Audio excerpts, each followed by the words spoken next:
Uyu mubona ku mashusho ni producer umwe mu bakunzwe mu gihugu cyacu Rwanda ndetse no hanze yacyo. Ni producer Element uzwi nka Elee. Tugiye kurera hamwe mu buzima bwamuranze muri country record yaramazemo igihe cy'imyaka 3. Ese nihe yerekeje ni twamwitegaho mu buzima bushya agiye gutangira bwa kariyeri ye? Ese ni cyatumye asezera muri country record? Ngiye gutegurira ndetse nkaba ngiye no kugezaho ikiganiro. Ni Mr. Journalist G Bruce wanyu. Bahaye ikaze. Ubusanzwe yitwa Mugisha Fred Robinson, abenshi bamenye nka Elee.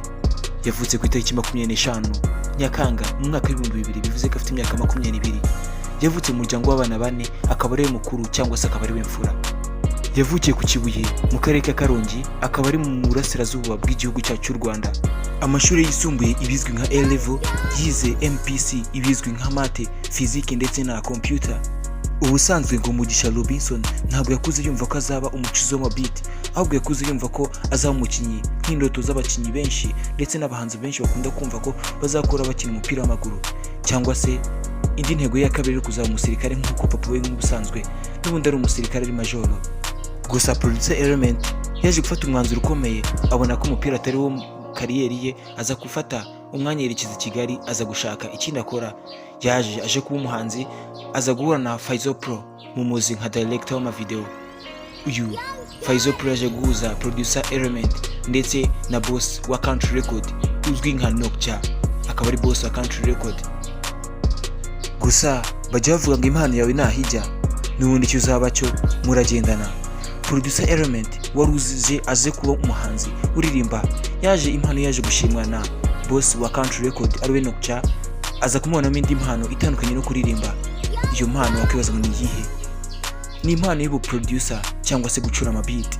Producer Element impano ye yaje gushimwa na Nokcha aza kumubwira ko yamubonyemo indi mpano itandukanye no kuririmba, maze producer Element yinjira muri kariyeri y'ubu producer gutyo.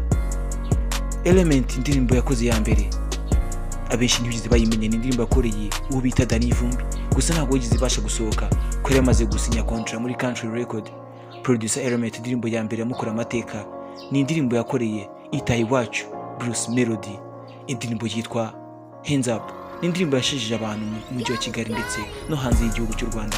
Producer Element aza gufata umwanzuro wo gukomeza kariyeri ye y'ubu producer hano mu Rwanda, maze akora indirimbo zitandukanye aje kurikizaho, zirimo nk'indirimbo yakoreye Juno Kigenza yitwa Formula ndetse na Solid n'izindi zitandukanye z'abanzi bagiye bakomakomeye.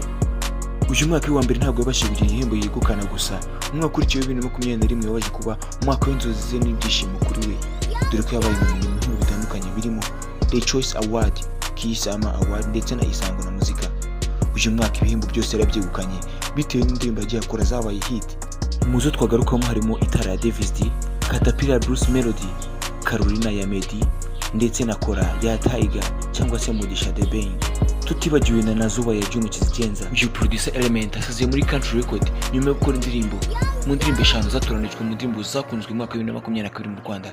Akozemo indirimbo 3 zirimo nawe kwibagiza kuvuga ku ndirimbo yasashije umujyi yitwa Inana ya Chris Easy, Jolie ya Keniso ndetse n'indirimbo yagaruye Christopher Muneza mu gakino yitwa Mikasa, tutibagiwe na Zani Bido n'izindi zitandukanye zirimo hashtag yakoreye umuhanzi Christopher. Mu mpera z'umwaka wa 2022 nibwo ibihuha byakomeje kuvuga ko producer Element yasezeye muri country record, gusa byaje kubimamo ku itariki 11 z'ukwezi kwa mbere nibwo producer Element yatangazaga ku mugaragaro ko asesha amasezerano yarafitanye na country record ndetse na boss we Nokcha, maze producer Element bidatinze atangaza aho yerekeje. Ese ntiyerekeje?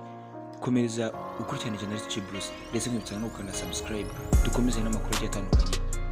Producer Element yatangaje ko asinye amasezerano mashya muri label y'inshasha yitwa 155.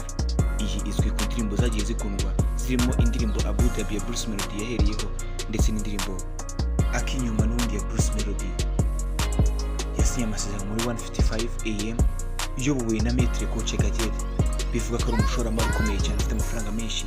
Ibi biri mu byo byatumye producer Element asesa amasezerano muri country record maze yerekeza muri 155 bitewe n'uko ariho yabonaga hafite umusaruro urambye w'igihe kinini.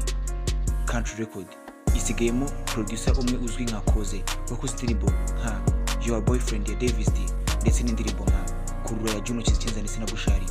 Icyo wamenya kuri CEO wa 155 AM ko producer element yerekeje nuko uyu Maître Coach Gael ari we manager wa Itayiwacu Bruce Melody, bivuze ko producer element adasanze ari wenyine muri 155 ko asanze Itayiwacu Bruce Melody wamukoreye izina ndetse wanamuzamuye cyane, ndetse akaba nasanze mu producer umwe mu bakunzwe cyane muri kino gihugu cyacu cy'u Rwanda witwa producer Prince Keys. Ngira ngo wibuka indirimbo nka Radio Alinisano ndetse na Fake Cheese z'ubundi za Alinisano, ndetse n'indirimbo Jolique Calvin Banda Addicted ya Kenny Soul, ndetse n'indirimbo igezweho muri Miss cyane ikunzwe n'abatari bake yitwa Funga Match Itayiwacu Bruce Melody. Ese nibyo kwitega producer element tuzakomeza kumubona ku mahite yagiye akora atandukanye aho yerekeje muri 155 am. Ese producer koza azashobora kuzamura country recording aho yari producer element itarasohokamo? Nibyo kwitega dore ko producer koza yatangaje ko akunda kwikora indirimbo za Afrofusion ndetse na hip hop. Ese bizakunda? Ntuzacikwe gatanu kuri gatanu makuru yose atandukanye, wanzukwa ni subscribe kuri channel G Bruce. Ndagaruka mu kanya n'andi makuru y'abagezweho. Hasta la vista, ciao.